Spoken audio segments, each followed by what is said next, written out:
All right, guys, long format video. So this is gonna be a long format video on back pain, back surgery, disc herniations, everything back related, against Instagram's other algorithm. I'm going to go over this in a long format video instead of making an 8-second reel that would likely go much, much further. But my goal is to make an impact on people that need it and not just get a video to go viral, okay? So, first things first. 1998 to 2008, lumbar fusions went from 77,000 to 210,000, right? So in 10 years, that's a huge increase. And you could look at that as sitting, you could look at that as sedentary lifestyle, you could look at a lot of things that maybe accompany that stat on why it's occurring, but that is the numbers, okay? So it's 16 billion, in 2004, it was a $16 billion industry annually, right? So $16 billion was spent on lumbar fusions annually, okay? So now, knowing all of that, we'll get into this. So my number one question, or the number one question we're trying to answer today is, will it go away on its own? I get this question a lot. I get DM'd a lot on this. It's like, hey, I've read it, it will go away on its own. And we're gonna take a lot of this data, and then at the end, we'll circle back and talk about my thoughts on will it go away on its own. So, having said that, we'll start. Back pain impacts 80% of the US population, okay? So 80% of us are gonna endure back pain in our lives, right? So that's a pretty big percentage, okay? So from there, let's say you have back pain and surgery is the route, or you think surgery is the route, and I was a candidate for surgery when I was going through my disc herniation. They said if it doesn't get better, your option is surgery. That was pretty much the conversation I had with the specialist. So I was like, whoa, so then I kind of dove into all this. So surgeries, 50% of all back surgeries fail, okay? 50% fail. I'm a glass half empty in this regard because it's 50%. That's a staggering number, right? I don't look at that as optimistic. I look at that as pessimistic. 70%, so then if you have back surgery, say it fails, because 50% of us, it's a flip of a coin, it will fail. Then you're like, okay, well, I need a second back surgery because I was one of the unlucky ones. Then from your second back surgery, 70% chance to fail. Third back surgery, 85% chance to fail. Fourth back surgery, it's 95% chance to fail, right? But at that point, you're kind of too far gone. Your options are limited, okay? So, not the best success rate. So, next, decompressive surgery. This is kind of, so like a lumpectomy, it's unlikely to lead to satisfactory outcomes. That is a staggering sentence, right? So you're like opening up with like, this surgery probably won't work, okay? Along with that surgery probably not working, is that the most commonly reported error is wrong level decompression. So they say, hey, we're gonna do this surgery here. Turns out, you get done with surgery, that was the wrong area. It was supposed to be up here, et cetera, right? So that's a big deal. So then go back to fusions here. We know that they increased 210,000 in 10 years. So there's a study that shows that 36% of fusions developed transition syndrome within 5 years. So what is transition syndrome? Say you have a fusion and you fuse two of the discs together. You've now created one less hinge point, which means that that pain transitions to somewhere else because you no longer have a joint there, okay? 36% within 5 years. Again, that's a pretty big deal because that's a pretty major surgery. So we now know that fusions are, I mean, it's not 50% fail rate, but it's not, I guess, what I would be banking on when it comes to back surgery. So again, that surgery, not the best. So what does all this mean, right? Like, what do these stats mean? It's my belief, and it's the same thing. It's the same. It goes back to our same number one question: will it go away on its own?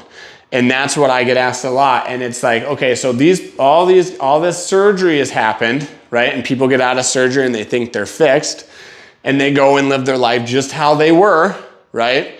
and then ends up in needing another back surgery. So let's think, why do you think that would happen? And why do I think that would happen, I guess, is my thought on it would be like you were never taught how to move.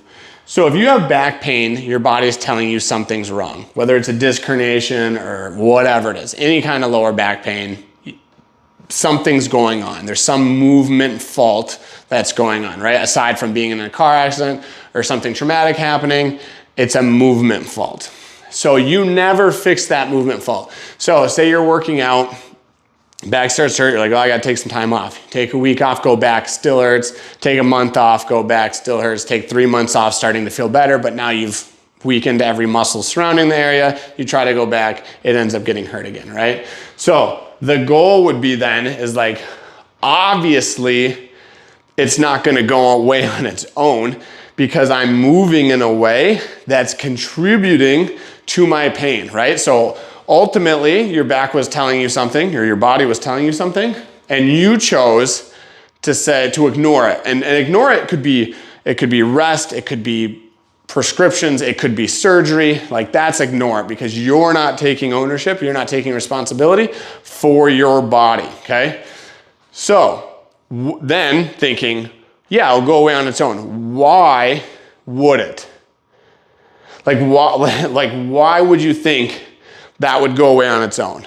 So that's what always, like, I see this even written out a lot, like disc herniations will go away on their own, and I've heard people say, their doctors say it will go away on its own. And that's baffling to me because it's like, well, why did it happen in the first place? A lot of people believe it was because they did the one thing wrong, right? Oh, I bent over one time to pick that up wrong, and then that's where I did it. It's like, no, you bent over 1,000 times wrong. And wrong is I don't really like that term, but it's like, if you're moving in a way that's gonna contribute to your pain, we could label that as a wrong movement in that moment of time. You did that over and over and over and over and over again until finally you went to tie your shoe and you threw your back out. Or maybe that's something that happens every, couple months. Like, oh yeah, I just have a bad back. It's another one that kind of drives me nuts. It's like, you don't have a bad back. You just have to figure out what your back is trying to tell you. So, will it go away on its own? Obviously, I don't believe it will. I think with surgery too, though, the people that go the surgery route are never taught how to move. So they go to surgery, say it takes away their pain temporarily. You could even say like this transition syndrome within 5 years, right? So you say it bought you 5 years of not needing to care about how you were moving. But eventually, you were never taught how to move, so eventually that's gonna be an issue. So if you go, you get the surgery, and you're moving the exact same way you were before surgery, what makes you think you're gonna have a good outcome? Like, you didn't change anything. I mean, other than actually the anatomy of your body, you haven't changed anything. And if you went the fusion route, you actually changed it so you have one less hinge point or 2 less hinge points, or however many vertebrae they had to fuse together. You've changed it so you have less, where each segment is taking part of that load. Now it's above and below that fusion are taking that load. So if you never learn how to move, then this is gonna eventually be a problem. So whether you don't do surgery or do surgery, the outcome is the same. You need to learn how to move, okay? So the positive to this is that conservative treatment has better statistics than surgery. So that should be what you try no matter what. There are times for surgery. If you lose limb function, if you lose bowel function, there's certain things where surgery is going to be the answer. It's just, in my opinion, an overprescribed solution that doesn't have the data backing it up, right? Will it be hard? Yes. Will you have to put in work? Will you have to think about your movement every day? All of these things, yes. But it's a long-term solution where everything else has shown not to be, okay? So I hope this helps. Again, long format video, not my specialty, but I'm just trying to get the word out that surgery should be kind of your last option or your last thought. Again, there's reasons for it, so keep that in mind. But I think it's an overprescribed thing. So every case is different, everybody's different, and you have to figure out what's right for you. But knowing all of this should help steer you in a direction, or at least help you make an educated decision on when you decide if surgery is the right answer, okay? So hope it helps, guys. I'm gonna try to do more of this style of content to help, as opposed to just doing quick things that isn't really the impact that I want to make on the world, okay? So hope it helps. Let me know if you have any questions. Again, I built a program, so if you need help, just send me a message.